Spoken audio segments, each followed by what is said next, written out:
warahmatullahi wabarakatuh. Perkenalkan, nama saya Firman Febriansyah dengan NIM 21411040. Saya dari kelas 5 PAID. Pada video kali ini saya akan menerangkan tentang materi fikih MTS kelas 8, yaitu ketentuan makanan dan minuman yang halal dan haram. Nah, kita sering melihat bagaimana kita makan, kita minum, makan pagi, makan siang, berbagai jenis makanan dan minuman yang telah kita konsumsi. Namun pada dasarnya kita lupa apakah makanan tersebut itu halal atau haram. Nah, satu hal yang sangat kita ingat itu ketika kita melihat makanan halal, yaitu ada logo halalnya. Namun kita lupa, nah ketika makanan tersebut tidak ada logonya, apakah makanan tersebut sudah jelas haram atau halal? Nah, jadi kita akan bahas pada materi kali ini.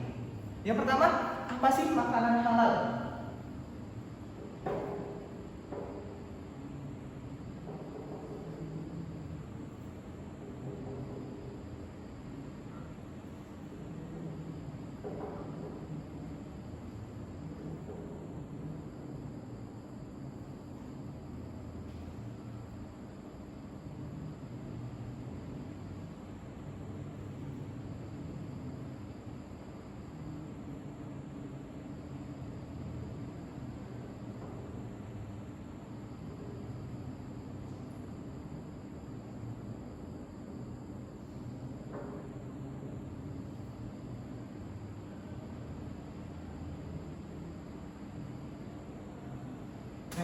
Ada dua poin penting yang kita harus perhatikan ketika kita melihat makanan itu halal. Pertama, pengertiannya.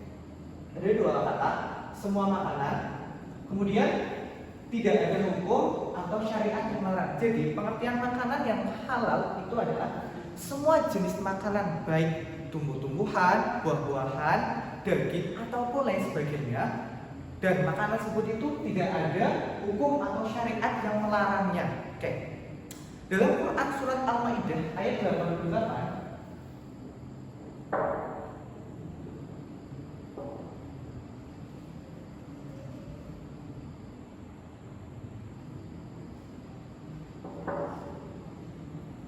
diterangkan dalam isinya itu A'udzubillahi minasyaitonirrajim, bismillahirrahmanirrahim, wa kulu mimma razaqakumullahi halalan thayyiban wattaqullaha allati antum bihi mu'minun. Nah, dalam ayat tersebut dijelaskan bagaimana sih ketika makanan itu halal itu seperti apa? Ada dua poin penting, yaitu pertama, halal, kemudian baik atau thayyib. Nah, kita akan terangkan dari kedua poin tersebut, yaitu halal dan baik.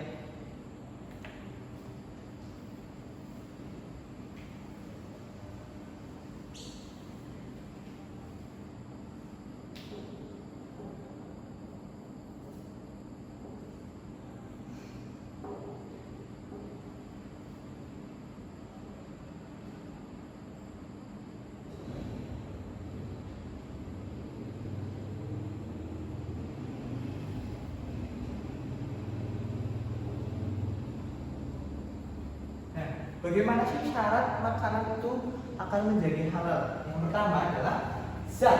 Nah, maksud zat sendiri yaitu zat tersebut itu telah menjadi makanan yang halal. Misalnya kita melihat padi kan zatnya halal. Kemudian kembali ke poin cara mendapatkan, berbagai banyak cara untuk mendapatkan padi. Misalnya kita mendapatkan padi dengan mencuri, maka ketika kita mendapatkan padi tersebut dengan cara mencuri, maka makanan tersebut harus kita kategorikan sebagai makanan haram. Kemudian ada cara pengolahan. Kita melihat berbagai jenis produk makanan dari padi, misalnya ada nasi, kemudian nasi kuning, nasi uduk, dan lain sebagainya. Namun kita sering melihat contohnya seperti olahan makanan fermentasi yang dijadikan minuman haram, banyak sekali yang terbuat dari padi. Maka makanan halal itu kita harus melihat tiga poin. Yang pertama, zat, pengolahan, dan cara mendapatkannya itu harus baik. Nah, kemudian apalagi sih syarat dari makanan halal? Selanjutnya itu ada baik atau thayyib.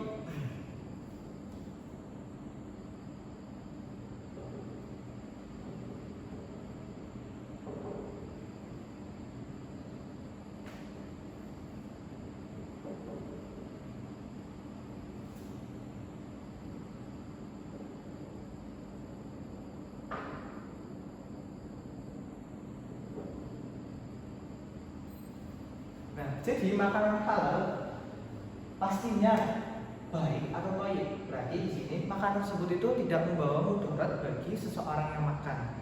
Oke. Lanjutnya, selanjutnya yang kedua yaitu jenis makanan dan minuman yang halal.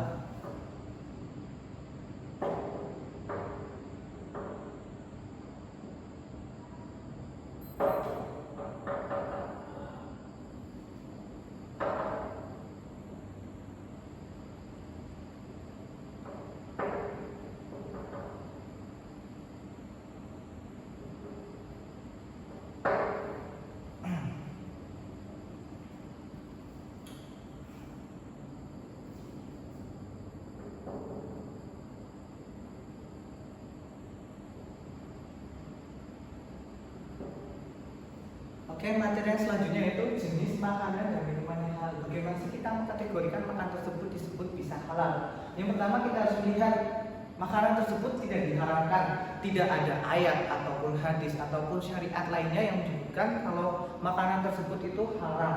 Kemudian tidak najis, contoh halnya kulit babi, daging babi ataupun dan lain sebagainya itu otomatis najis, dan najis berarti otomatis haram. Kemudian tidak mudarat atau tidak membawa keburukan. Nah, misalnya kayak tadi kita melihat gajah. Ketika gajah itu dikonsumsi secara berlebihan, maka dia akan membawa mudarat bagi tubuh kita. Maka makanan tersebut dikategorikan sebagai makanan yang haram.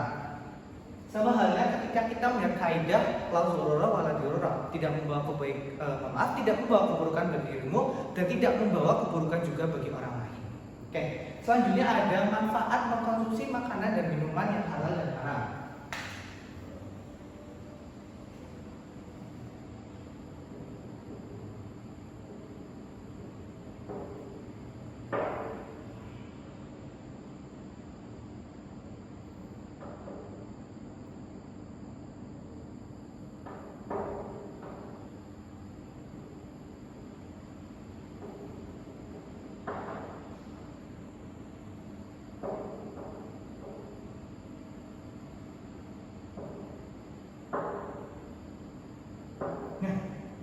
Ada beberapa manfaat. Yang pertama adalah mendapat pahala. Tentunya ketika kita taat kepada Allah SWT, kita akan mendapatkan pahala. Kemudian mendapatkan ridho dari Allah.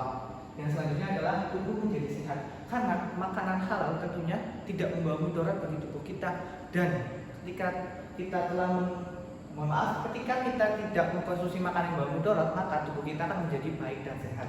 Nah, selanjutnya apa sih dampak buruk dari makanan yang haram? Yang pertama adalah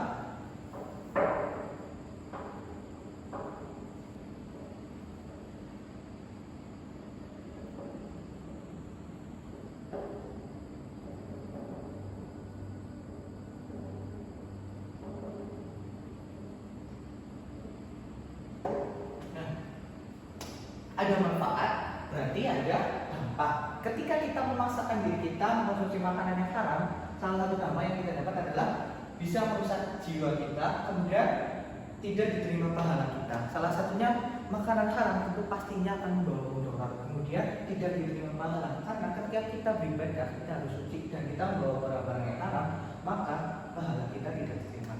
Oke, yang selanjutnya ada contoh dari makanan dan minuman yang halal dan haram.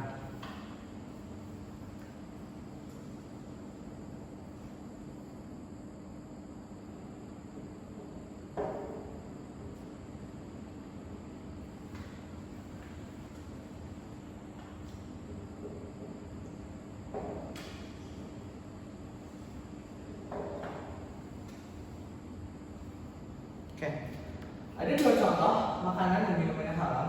Saya contohkan yang pertama ada siranas, kemudian ada daging babi. Nah, selanjutnya tadi kan kita udah melihat bagaimana sih manfaat dari mengkonsumsi makanan yang halal dan haram.